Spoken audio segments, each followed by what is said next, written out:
अस्सलाम वालेकुम जी। आप हैं जीएम फॉरेक्स एकेडमी के यूट्यूब चैनल पे, या आप ये वीडियो देख रहे होंगे जीएम फॉरेक्स एकेडमी के फेसबुक पेज से। तो जैसा कि मैंने आज की अपने ट्रेड जो मैंने शो ऑफ करवाई, उसमें मैं बता चुका हूँ कि मार्केट आज के दिन बहुत ज़्यादा अंडर प्रेशर थी। तो जैसा कि आपको पता है, जो लोग डिजिट मेथड को जानते हैं, कि डिजिट मेथड ना सिर्फ हमें ये बताता है कि कब कहाँ कैसे ट्रेड करनी है, बल्कि ये भी बताता है कि कब कहाँ कितना रिवार्ड हमने उठाना है। तो आज के दिन में जो मार्केट की कंडीशन थी वो 1:1 के रिवार्ड वाली थी, इससे ज़्यादा नहीं लेना चाहिए था। तो हमने भी आज के दिन यही किया। और दूसरी कंडीशन जो मार्केट की थी अंडर प्रेशर होने की वजह से, कि आज के दिन में मार्केट से जितना दूर रह सका जाए उतना ही बेटर था। तो हम दूर ही रहे। दो पेयर में 1:1 की जो है वो ट्रेड्स मिली, वही हमने की। तो सबसे पहले तो चलते हैं हम अपने जीएम फॉरेक्स एकेडमी के डिजिट्स मेथड के व्हाट्सएप के पेड ग्रुप में, कि जहाँ पे मैं आपको दिखाना चाहूँगा कि हमने जो आज के दिन में ट्रेड्स की, उसके एनालिसिस हम प्रीवियस डे मतलब संडे वाले दिन ही कर चुके थे। तो ये है हमारा जीएम फॉरेक्स एकेडमी का व्हाट्सएप ग्रुप। तो यहाँ पे आप देखें, ये यस्टरडे लिखा हुआ है। तो कल के संडे वाले दिन हम मंडे वाले दिन का एनालिसिस कर चुके थे कि मार्केट किस साइड पे जाएगी। तो यहाँ पे आप देख सकते हैं कि तकरीबन सारी ही करेंसी जो है वो तकरीबन सेल साइड पर ही थी सारी करेंसी। तो यहाँ पे चलता हूँ मैं आपको लेकर, कि आज के दिन में हमने जो ट्रेड की वो यूरो एनजेडी और AUD CHF में जो है वो आज के दिन में हमने ट्रेड की। तो सबसे पहले चलते हैं हम यूरो की तरफ, AUD की तरफ, सॉरी। यहाँ पे देखें, AUD में सेलिंग के आर्डर थे 2664, सेल के आर्डर थे। यहाँ पे ये लिखा हुआ है एस फॉर सेल, सेलिंग के आर्डर थे ऑस्ट्रेलियन डॉलर में, मतलब अच्छी सेलिंग थी, अच्छा सेलिंग प्रेशर था।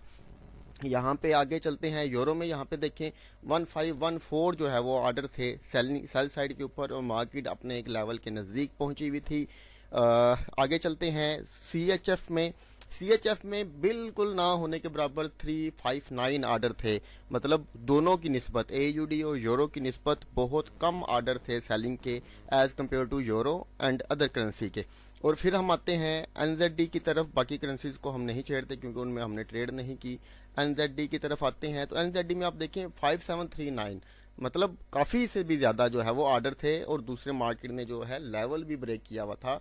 तो मार्केट में काफ़ी ज़्यादा जो है वो सेलिंग के आर्डर पड़े हुए थे। तो यहाँ पे चलते हैं हम कि आज के दिन में जो है वो ट्रेड क्यों की हमने AUD CHF में और यूरो NZD में। तो मैं आपको दिखाता चलूँ कि मार्केट में अगर H1 में हम जाके देखें, AUD CHF में मार्केट ने कल के दिन में ये लेवल तोड़ने के बाद यहाँ पर गई, टेस्ट किया, हल्की सी उसको रिजेक्शन मिली, वापस ऊपर जाती हुई ये आज के दिन में उसने टेस्ट किया। आने से पहले ये वाला डिजिट्स आने, मतलब सुबह सिस्टम पे बैठने से पहले हम ये मार्केट ऑलरेडी मूव कर चुकी थी। तो वेट किया कि मार्केट जो है वापस ऊपर की तरफ जाए, और यहाँ से जो है वो मैं आपको अपनी ट्रेड दिखा देता हूँ। AUD CHF की ये ट्रेड है, मैं आपको दिखा देता हूँ कि ये तकरीबन ट्रेड ली 6.6324 से हमने ट्रेड ली, 0.6324 से तकरीबन यहाँ से ट्रेड ली। इस लेवल के ऊपर एसएल था, 117 पिप का एसएल था, और मार्केट को 17 पिप ही मूव की डाउन साइड के ऊपर, तो हमने ट्रेड की। अब यहाँ पर मैं आपसे एक सवाल पूछूंगा कि क्या कोई ऐसा मेथड है, कोई सपोर्ट डिस्टेंस में कोई तरीकाकार है जिससे ये पता चल जाए कि मार्केट इस लेवल को रिस्पेक्ट करेगी या नहीं करेगी, मार्केट वापस नया लो और लो बनाएगी। ये एक सेल का ट्रेंड आ रहा है आपके सामने, मार्केट नया लो बनाएगी या नहीं बनाएगी। तो ये किसने हमें बता दिया? डिजिट्स ने हमें बता दिया, जिसका एनालिसिस हम जो है ऑलरेडी संडे वाले दिन कर चुके थे कि मार्केट में AUD में चूंकि सेलिंग के आर्डर बहुत ज़्यादा थे, CHF में जैसा कि मैं बता चुका हूँ 359 आर्डर्स थे, और AUD में 2664 आर्डर थे सेल साइड के। तो इसका मतलब है कि AUD में सेलिंग ज़्यादा थी, CHF में सेलिंग कम थी। अब थे दोनों सेल साइड पे, मगर चूंकि CHF में 359 समथिंग जो है वो आर्डर थे, इसका मतलब है कि CHF जो है वो फिर भी कदरे AUD की निस्बत स्टेबल था।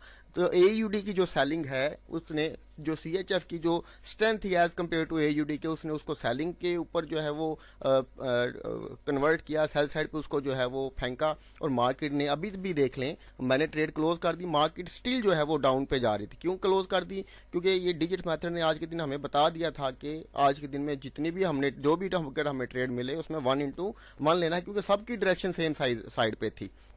आगे चलते हैं, हम दूसरी अपनी ट्रेड्स को देखते हैं। वो ट्रेड है हमारी यूरो एनजेडी की। यूरो एनजेडी की ट्रेड क्यों ली? यूरो एनजेडी की ट्रेड इस वजह से ली कि आज सुबह मार्केट ने इस हाई को, ये अगर इसको जूम आउट करके देखें तो ये एक हाई बना है, मार्केट ने इस हाई को तोड़ा। इस हाई को तोड़ने के बाद अगर आप इसको करें, तोड़ने के बाद मार्केट वापस आई और यहाँ पर देखें ये एक और लेवल था। तो मार्केट जब यहाँ से रिवर्स हो रही थी तो हमने यहाँ पे ट्रेड ली। ये तकरीबन ट्रेड ली 1.71 सॉरी 1.7150 के राउंड अबाउट जो है वो ट्रेड ली, 7150 तकरीबन यहाँ से ट्रेड ली। या इस लेवल के नीचे एसएल था, तकरीबन 30-31 पिप का एसएल था। मार्केट को 1:1 पे ही ट्रेड किया और ऊपर से यही मार्केट वापस नीचे या फिर ऊपर जा रही है। तो ये चीज़ किसने हमें बताया कि मार्केट आज के दिन में उसका जो इम्पैक्ट है, उसकी जो डायरेक्शन है वो बाय साइड पर रहेगी। यूरो ने इसमें डिजिट्स मेथड ने हमें बताया, क्योंकि यूरो में जो ऑर्डर लगे हुए थे सेल साइड के वो 1514 ऑर्डर लगे हुए थे, जबकि एनजेडी में जो ऑर्डर लगे हुए थे वो 5793 ऑर्डर लगे हुए थे सेलिंग के। अब चूंकि एनजेडी की सेलिंग बहुत ज़्यादा थी, 3 गुना ज़्यादा थी मिनिमम उससे, तो एनजेडी जब सेल में जाएगा तो यूरो डेफिनेटली यूरो एनजेडी का जो पेयर है अप साइड पे जाएगा, क्योंकि एनजेडी की सेलिंग प्रेशर बहुत ज़्यादा था। तो उस वजह से हमने इन लेवल्स को मद्देनजर रखते हुए हमने ट्रेड की। लेवल जस्ट हम लगाते हैं अपने एसएल को प्लेस करने के लिए, तो हमने उसको इस लेवल के नीचे एसएल प्लेस किया, 30 पिप का एसएल था, 1:1 लिया और मार्केट से निकल गए। तो आज के दिन में जो मैंने बोला कि ट्रेड 1:1 की लेनी है, ये मैं अपने ग्रुप में भी बता चुका हूँ। आइए मैं आपको दिखाता हूँ।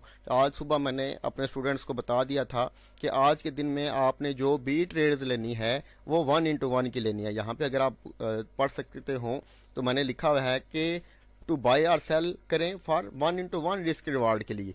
तो ये हिंट सुबह दे चुका था मैं कि 1:1 के रिस्क रिवार्ड में आप लोग इसको जो है कोई भी जो पे ट्रेड मिले आपको, आप उसको कर सकते हो और जो भी कंडीशन हो उसके मुताबिक जो है वो आप उसको देख सकते हो। मुझे मेरे नॉलेज और मेरे एक्सपीरियंस के अकॉर्डिंग मुझे इन 2 पेयर में एक सूटेबल सिनेरियोज मिला। बाकी किसी में लेवल दूर थे, किसी में नज़दीक थे, MT4 पर सिनेरियो मीटअप नहीं कर रहा था, तो उस वजह से मैंने उन और किसी पेयर में ट्रेड ढूंढने की कोशिश नहीं की। तो डेट्स वाई ये वजूहात हैं जिनकी बेस के ऊपर हम जब तक डिजिट्स मेथड हमें इंडिकेशन नहीं देता हम बाइंग और सेलिंग नहीं करते। अब जो भी है मतलब सपोर्ट रेजिस्टेंस के ट्रेडर हैं या S&D के ट्रेडर हैं वो आइडिया नहीं लगा सकते कि मार्केट इस लेवल से, बज़ाहिर ये वीक लेवल है, अब ये वीक लेवल वर्क करेगा या नहीं करेगा, किसने बताया? डिजिट्स मेथड ने बताया कि हाँ ये वर्क करेगा। उसी के लेवल के नीचे हमने अपना असर रखा और मार्केट को बाय साइड पे ट्रेड किया, 1:1 लिया और निकल गए। किसने बताया 1:1 लेना है? डेफिनेटली डिजिट्स मेथड ने इंडिकेशन दे दी थी कि आज के दिन में मार्केट से यहाँ तो स्टे अवे रहें या फिर उसमें अगर आप लोग ट्रेड करना चाहते हैं तो 1:1 से ज़्यादा ट्रेड नहीं करनी। तो उम्मीद करता हूँ कि आप लोगों को ये चीज़ें समझ आई होंगी। बहुत शुक्रिया। अल्लाह हाफिज़।